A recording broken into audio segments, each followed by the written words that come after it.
Salut les furieux! Eh bien je suis très content de vous retrouver aujourd'hui pour une nouvelle vidéo. Une vidéo qui aujourd'hui va parler hélico. Et Dieu sait si la vidéo d'aujourd'hui je l'attendais depuis longtemps.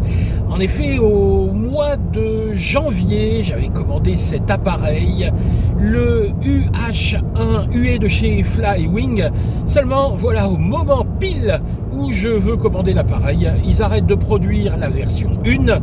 Chance, on m'annonce que la V2 va sortir, donc évidemment je commande la V2. Seul petit souci, je l'ai reçu il y a 3 jours, donc autant dire que j'ai attendu janvier, février, mars, avril, je compte plus l'attente de plus de 4 mois, donc je n'y tiens plus. J'ai déballé l'hélico, j'ai regardé un petit peu tout ce qu'il y avait à faire, mais surtout là je file voler, j'ai envie de l'essayer. Alors cet appareil, il est dans la lignée de ces appareils à GPS de type FW450 V3 comme vous a présenté JFR, sauf qu'ici on sera plutôt sur une maquette. Alors évidemment où ça pique, c'est au niveau du budget. On est aux alentours de 750 en RTF. On peut toujours le prendre en PNP si on est un petit peu familier des hélicos, mais honnêtement pour débuter il vaut mieux commencer avec du RTF. Écoutez, moi je me dirige sur mon site de vol pour essayer cet engin et je vous laisse tout de suite avec le unboxing. Allez, on va ouvrir notre beau petit carton. Tiens, au passage, il y en a un grand là-bas qui vous attend. C'est le F4U de chez Flightline. On verra ça plus tard. Pour l'instant, on est sur notre Flywing UH1. Alors, tout d'abord, première chose, l'envoi sous la forme d'un carton solide avec de la mousse à l'intérieur. Il n'y a pas de boîte avec marque, etc. Ça, c'est un petit peu dommage, mais bon, ça, c'est un choix de la marque pour baisser les prix. Donc, directement, le carton sert de boîte de transport. Alors, pas vraiment de boîte de rangement, parce que une fois qu'on aura installé les pales, on ne pourra pas retourner là-dedans. Donc, on commence avec un manuel classique en anglais. Seule petite chose que je regrette sur ce manuel, c'est qu'on n'ait pas de liste de pièces, mais bon, pas d'angoisse, l'essentiel est dispo sur RCGoing, et puis s'il manque 2-3 petites choses sur AliExpress, vous trouvez le reste, mais toutes les pièces de cet appareil sont disponibles. Bon, on va éviter de se cracher, mais s'il arrivait un malheur, on peut toujours changer les pièces. Alors, voyons ce qu'il y a là-dedans. Bon, on va prendre les choses un petit peu dans l'ordre. Tout d'abord, un chargeur. Alors, le chargeur, comme d'habitude, c'est bien si on n'en a pas, mais on évitera d'utiliser ça. D'autant que là, je me suis aperçu d'un truc. Regardez, la prise chinoise, et ils ont pas mis de petit adaptateur. Alors bon, moi j'ai eu un envoi un petit peu spécial de la part de Ben en avant-première pour cette version 2. Peut-être que vous le recevrez avec la prise. Bon, sinon vous allez chez Darty, ça coûte 1,50 €. Hein. Voilà, donc le petit chargeur, il n'y aura qu'à brancher, hop. Donc moi j'ai pris ici le modèle avec 2 batteries. Le modèle est donc disponible en 1, 2 ou 3 batteries, en fonction de ce que vous avez déjà. Les batteries, c'est... il nous indique ici 52 watts par heure. Nous, on est habitué à avoir des valeurs plutôt en milliampères. Donc, il suffit de diviser 52 000 par 14,8, ce qu'on fait tous de tête. Et on doit obtenir 3004. C'est une batterie en 3004. 3004, j'ai un doute, elle est petite pour une 3004, par contre elle est grosse pour une 2004, bon je dirais une 2008, 3000, pas plus. Hein. Moi je volerai avec ça, j'ai des 2004 en 4S, on peut aller, il y a une upgrade jusqu'à 5000, moi j'ai des 5000 mais elles sont lourdes, bon, on verra, hein, on va voir ce que ça donne. Donc pour recharger c'est simple, vous branchez, hop, ici, tac, là-dessus, vous branchez votre chargeur et c'est parti. Ensuite, qu'est-ce que j'ai? J'enfonce ma main. Le petit câble ici pour brancher le module de vol à l'ordinateur. Ensuite, est-ce qu'il y en a encore? Là, il n'y a plus rien. Ici, qu'est-ce que j'ai? Ah oui. Hop. Alors ça, c'est un truc qui m'a bien fait marrer. Ils ont mis un petit jeu de clés BTR. Je pense qu'ils devaient en avoir en stock pour fournir ce machin-là, parce que il suffit d'une ou deux clés, je crois, dedans. Ils auraient pu les donner. Je pense qu'ils avaient en stock chez Flywing. Donc ils vous donnent ça. Moi, je trouve pas ça pratique, honnêtement. Hein. Je préfère une petite clé toute simple. Ça, je trouve pas ça facile à utiliser. Mais bon, ça le mérite d'y être. Qu'est-ce que j'ai d'autre en pièces? Oui, je vous fais attendre hein, pour voir l'hélico. Eh bien, regardez, on a ici des pales.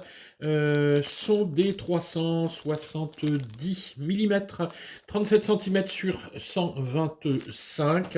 On les montrera tout à l'heure. La radio, une FSI 6S. Regardez comment elle est belle, avec écran tactile. Là aussi, on reviendra sur cette radio. On n'a plus qu'à regarder l'appareil qui se cache là derrière. Hop là. Et là, attention, la beauté va se révéler. Et regardez-moi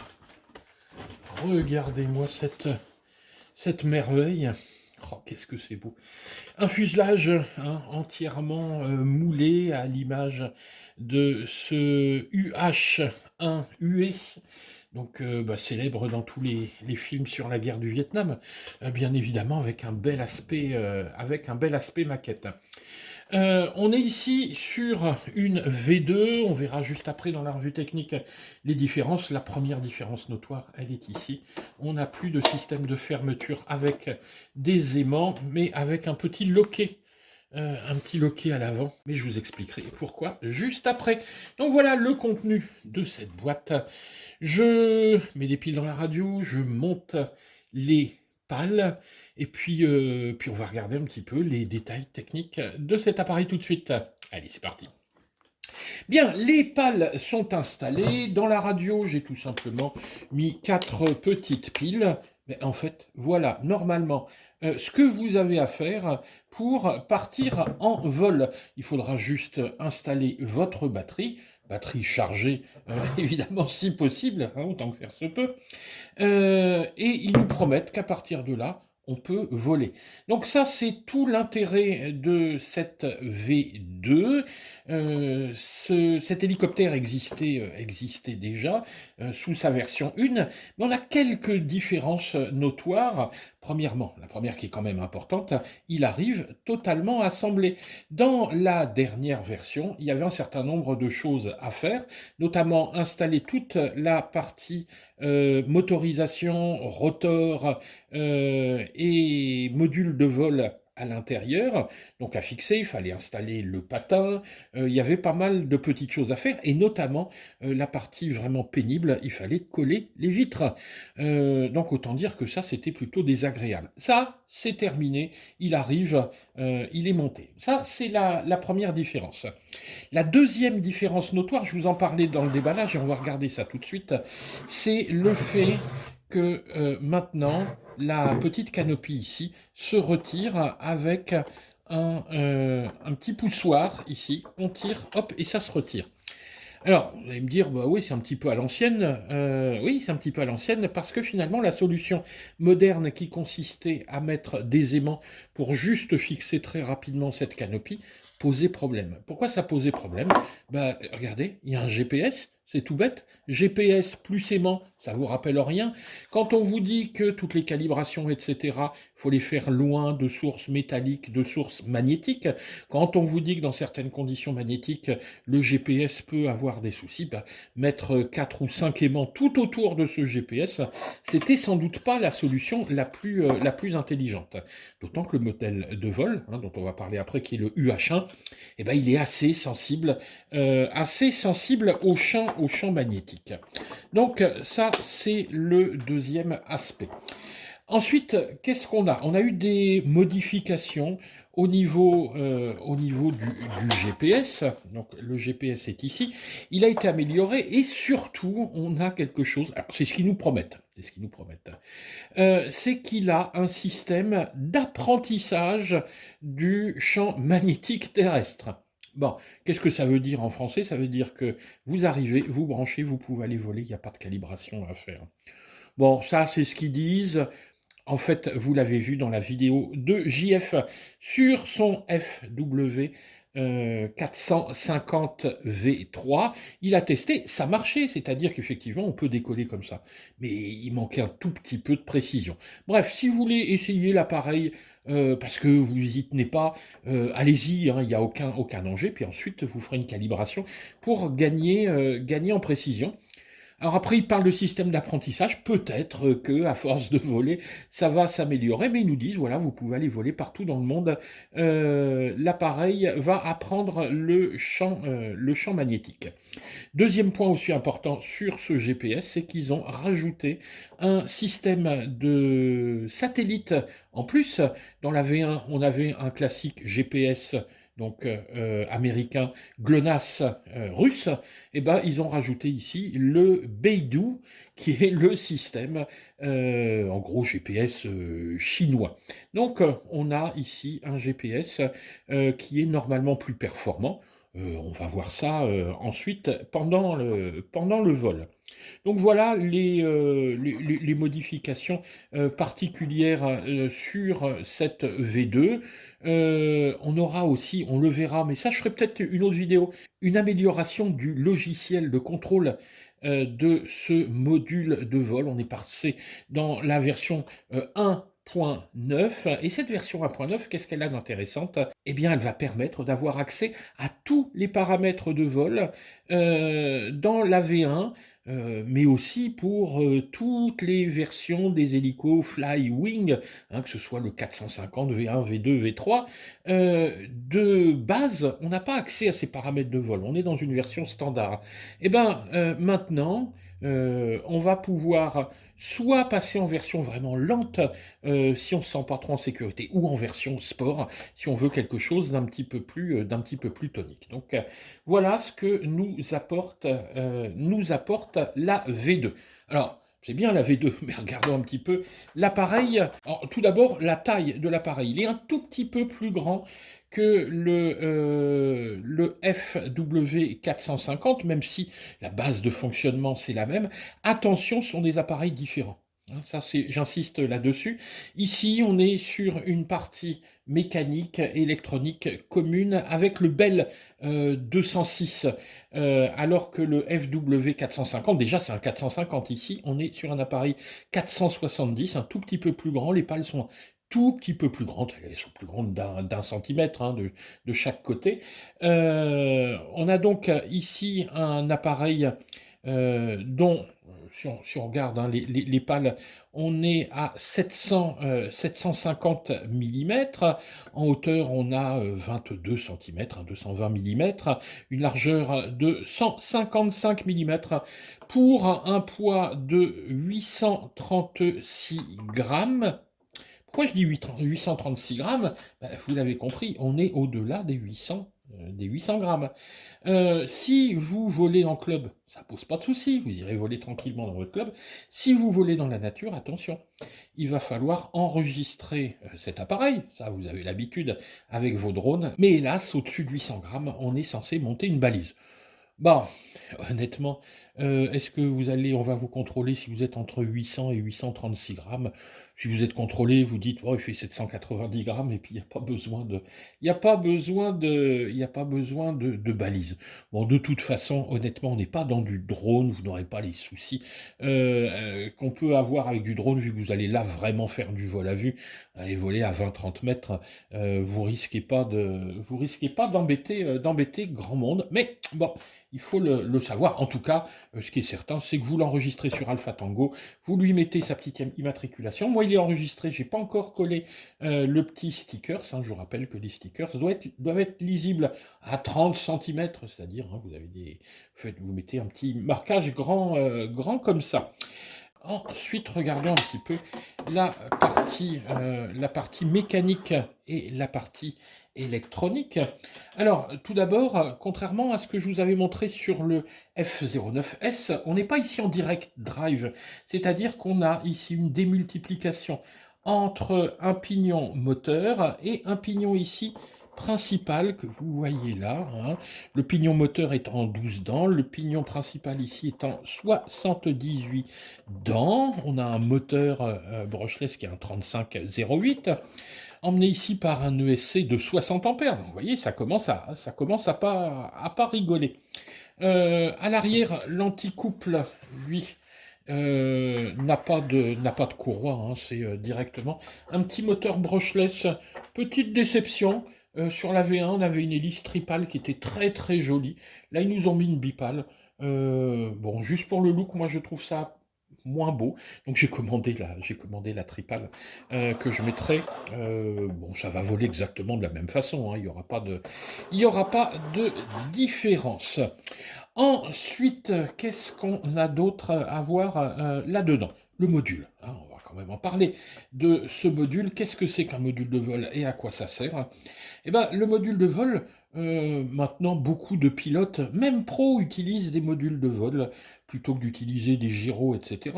Ça, c'est le H1 Flywing qui est très très connu. Il y en a un autre qui s'appelle le Beast, mais beaucoup de pilotes aiment beaucoup ça. Pourquoi? Parce que ça permet d'avoir un hélico qui va aller de très très stabilisé jusqu'à carrément 3D Pro.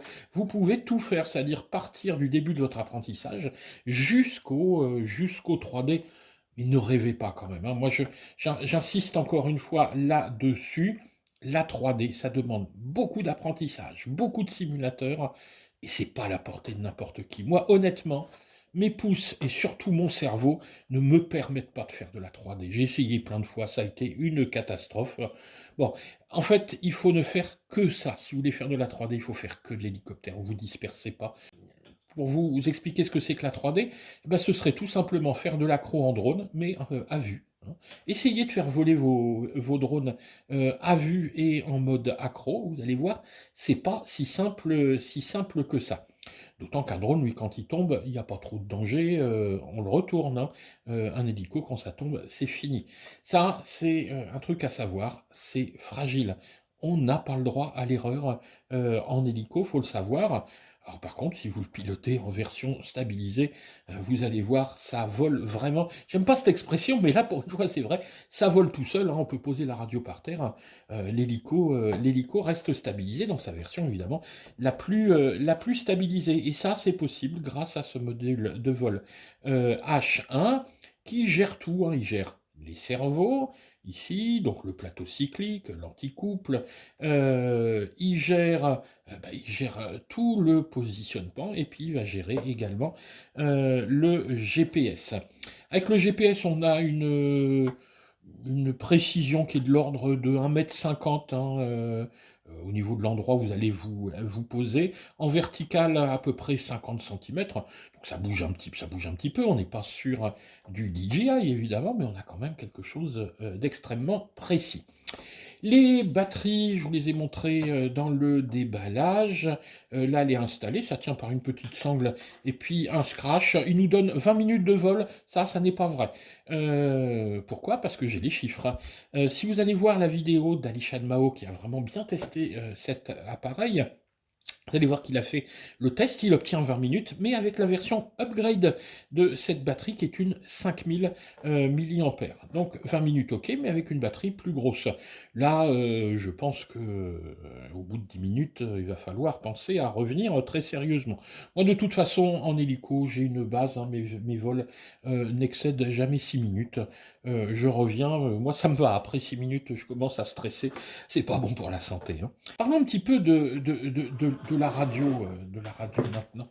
Alors, cette radio, c'est une FlySky FSI 6, mais dans sa version S, c'est-à-dire la version la plus aboutie de la FSI 6. Elle a un écran tactile, hein, pour l'allumer on appuie hop, ici sur les deux boutons. On fait attention de mettre hop, tous les switches vers le haut. Sinon, voilà, elle n'aime pas. L'écran est tactile. Vous avez un certain nombre d'écrans. Hein, vous avez les moniteurs ici. Et si vous les rentrez dans les paramètres, hein, vous appuyez là-dessus 3 secondes, ça se débloque. Et là, vous avez donc accès hop, aux différentes fonctions, au système, etc. Voilà. Ensuite, hein, si vous laissez quelques secondes comme ça, elle va se rebloquer. C'est important, hein, quand vous pilotez, il ne faut pas par accident appuyer sur l'écran et modifier les choses. On a ici, alors bon là je reviens très très rapidement parce que c'est exactement la même radio, exactement le système de fonctionnement que JF vous a montré dans sa vidéo sur le FW. Donc ici un petit run stop, hein, pour mettre en route, hop, les sticks, on les met comme ça, et dans les 3 secondes qui suivent, on passe sur run.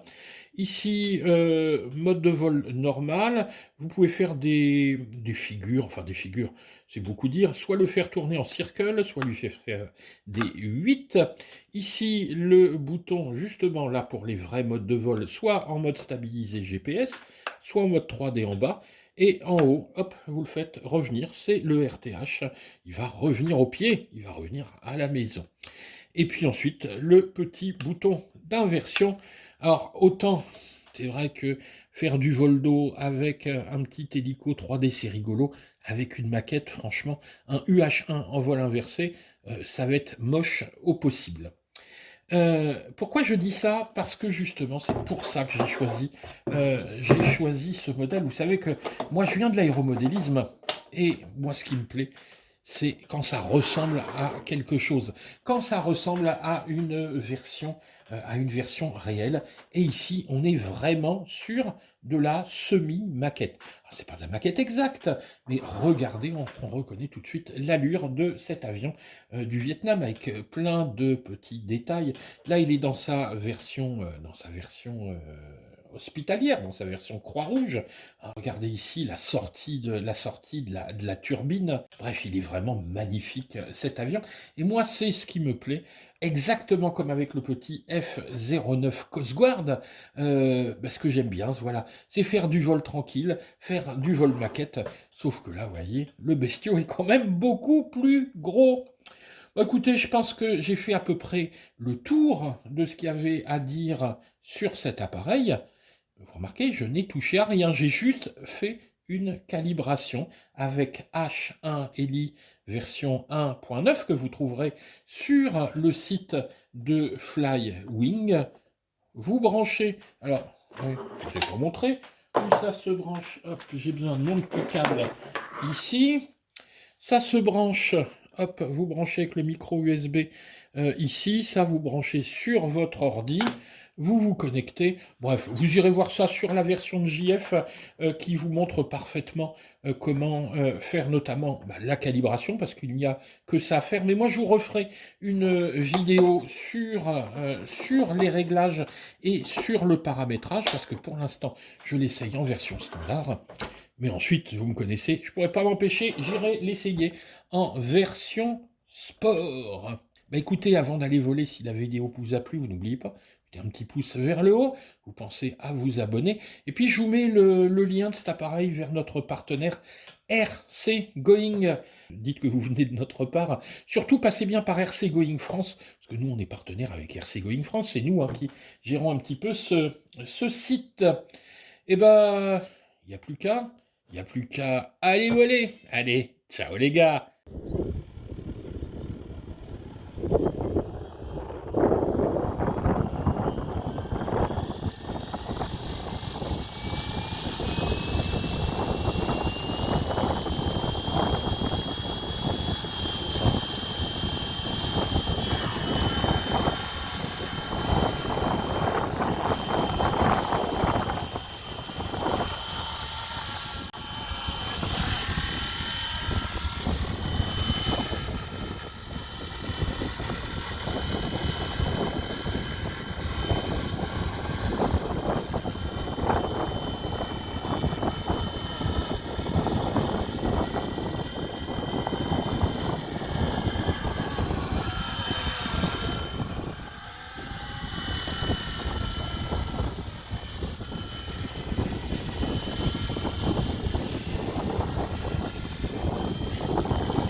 Il est contre le vent.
voilà, vous venez de voir les images, il est superbe, il est vraiment superbe. Alors, un petit bilan qui sera vraiment un tout petit bilan sur ce UH1 de chez Flywing. Pourquoi un petit bilan? Parce que les conditions aujourd'hui n'étaient pas top. J'ai dû attendre beaucoup pour faire le premier vol, il y avait énormément de vent, 40-45 km/h cet après-midi. Et en fin d'après-midi, j'ai craqué, j'ai dit bon allez tant pis, on verra bien. Et au vent, il tient vraiment nickel, il ne bronche pas. Dans ce vol, on a testé les batteries faibles. Pourquoi? Parce que sur mes deux batteries, il y en a une, j'ai tout simplement oublié. Je pense qu'il s'est passé, elle n'était pas chargée quand j'ai vérifié la tension. Elle était à 3,8 ou 3,9 volts, ce qui fait que dès que je décollais, on tombait au niveau de la sécurité et il partait en RTH. En tout cas, il n'y a pas à dire, ça vient bien. Vous avez vu le RTH, c'est quasiment au point de départ. Donc je suis très très satisfait de ce premier vol. Toutefois quand même une petite réserve, mais là qui va s'adresser surtout aux gens qui pilotent déjà des hélicos. Je trouve que l'assistance est un petit peu trop présente. Et ça, c'est ce qu'on verra dans la vidéo suivante. Je modifierai les paramètres de vol pour passer le UH1 en mode sport. Et là, j'espère avoir un peu plus de réactivité. Peut-être un appareil un peu plus difficile à piloter, mais en tout cas avec des trajectoires qui devraient normalement être plus sympathiques. Voilà, donc j'espère que la vidéo vous a plu. On se retrouve bientôt pour de nouvelles aventures. Allez, ciao les gars!